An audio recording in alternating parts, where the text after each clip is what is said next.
Okay, we're gonna stand up a bridge. Please, please do not take the bridge down. Do not touch the bridge or move the bridge unless you actually know what you're doing.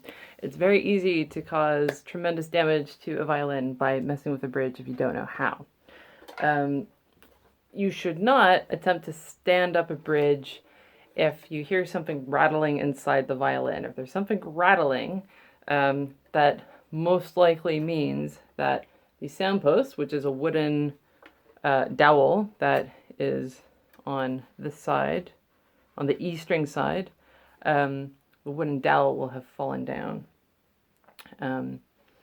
So what you're going to do is you're going to look at the bridge, and one side of the bridge is higher than the other. Okay, so on this bridge, this is the higher side. That goes on the same side as the chin rest. So basically on the G string side. So the G string, the thickest string, that's where the bridge is highest. Okay, now you're going to look at the F holes of the violin and, oh, this way. So you should have some little, in the middle of the F holes, so right in the middle here, you should have some little divots cut out. Okay. All right. Those give you those give you roughly where the bridge needs to line up. This is not perfect, and people pay specialists a lot of money to set up their bridge, which is why you should not mess with a bridge unless it's a student violin and you absolutely have to get your kid playing again. Okay, but it can be done without damaging the violin. Okay, so what you're going to do is you're going to when you're, oh, and just a last note, when you're adjusting the bridge, and feel free if there are any luthiers out here who see this and want to tell me something different, you're going to want to hold it by sort of pinching either side. So you're going to have your thumbs on the back and your forefingers on the front. Okay, so you're going to put the bridge down this way so that the rounded edge is aimed at the fingerboard, and you're going to slip it under the strings. Oh, and you should also note there are, where's the camera? There are little grooves in the bridge. There should be 4 nice grooves. Those are for all of the strings. And also, there should be 4 grooves in the nut, which is this part of the fingerboard right up here. So you want the strings to be sitting in those grooves. Okay? So hold your bridge flat. The high end goes on the G string side, and the rounded edge you're going to put towards the fingerboard. Now I'm going to see if I can. So you're going to hold the violin between your knees upside down. And my music stand is too high. Hang on a sec. Okay.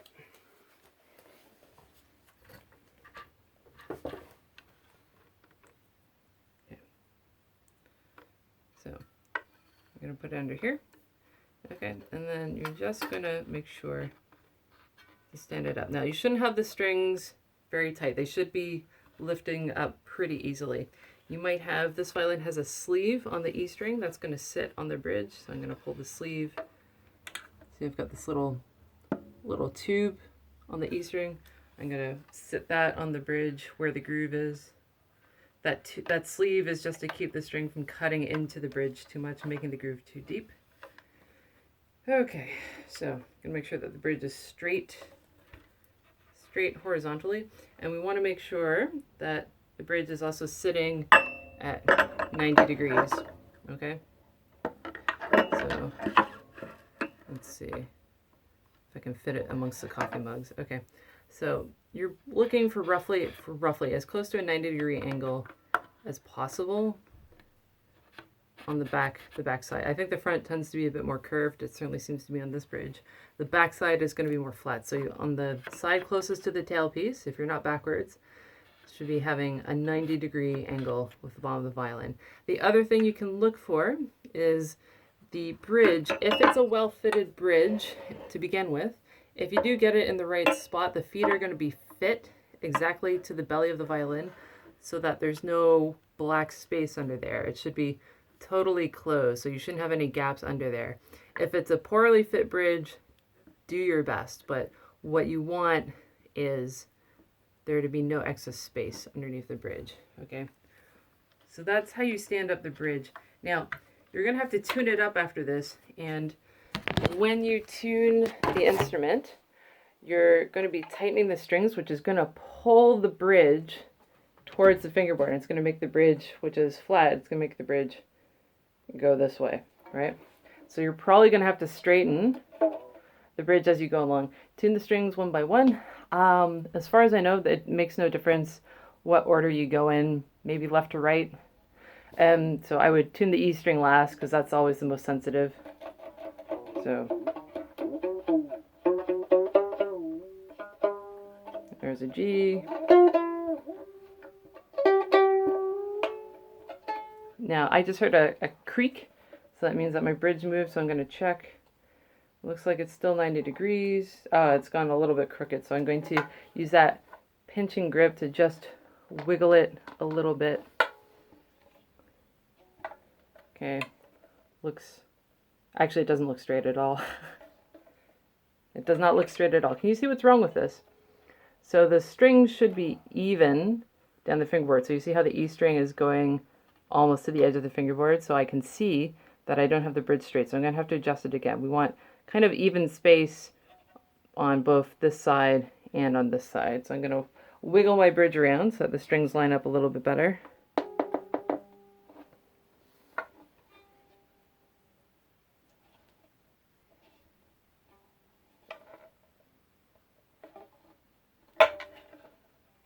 That's a little bit better. So you see how it's more even now? Let's see if I hold the violin straight. Yeah, it still doesn't look too straight to me, so I'm going to try and... if you look at the end of the tailpiece, so that's this bit right there. If you look at the end of the tailpiece, that can give you a rough guide for what's straight, or you can get at a level. Not recommended. It's not going to help that much, as fun as it might be. Okay, I'm going to wiggle, I'm going to just push it back. I think on this violin the bridge was actually meant to sit just behind the little slashes, so I'm going to put it back a bit. Okay. And sometimes over time, bridges do warp a little bit and they do go a little bit wobbly due to changes in humidity. Yeah, I think that's looking less offensive now.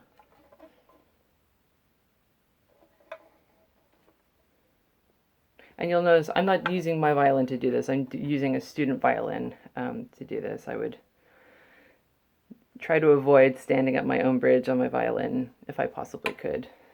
People do go to school for many years to set up instruments and take care of them.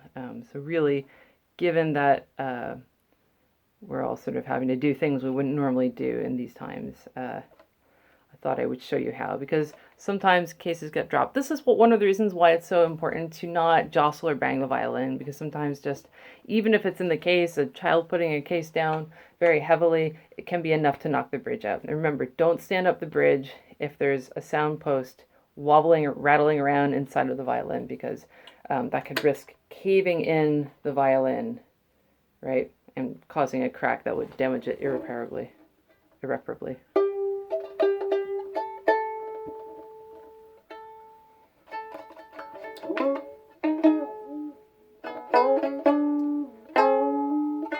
If the child's bridge has been out for a long time, these strings are going to go out of tune a lot because they'll have been loose and they're going to stretch out again.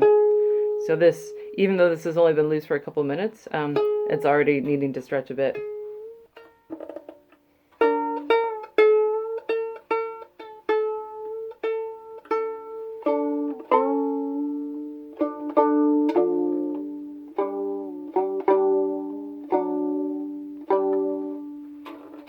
And I, of course, can talk you through doing it if you're having trouble. But to save you time in a lesson, in a remote lesson, you should really try on your own.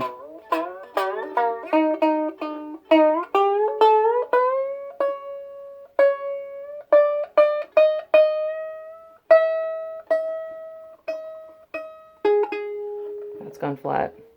Oop. How are we doing? Are we leaning? Not too bad. Not too bad. It's not totally flush. I can see some black on the backside, I'm gonna just push it. That's better.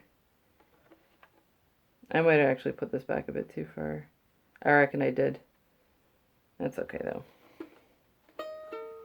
Probably not gonna play a concerto on a half-size violin. Although, who knows? Anyway, now that I've got the bridge standing up again and the strings roughly in tune,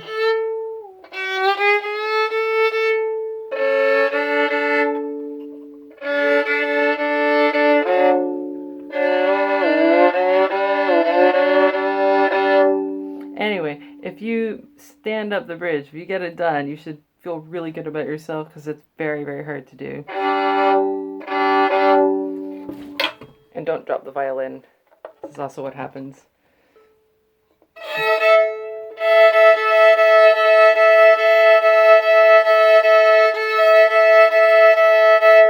This is what happens when you don't have enough coffee and you have a small child.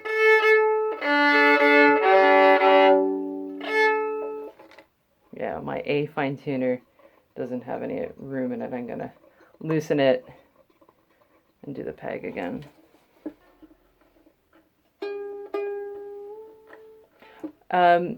Chances are, unless you have a teenage child, they're probably not going to be strong enough to tune an instrument with the pegs, and they're not really going to have the dexterity to stand up a bridge. It's you ever try to set up dominoes? It's that kind of dexterity. Some people are good at that kind of thing. Some people are not.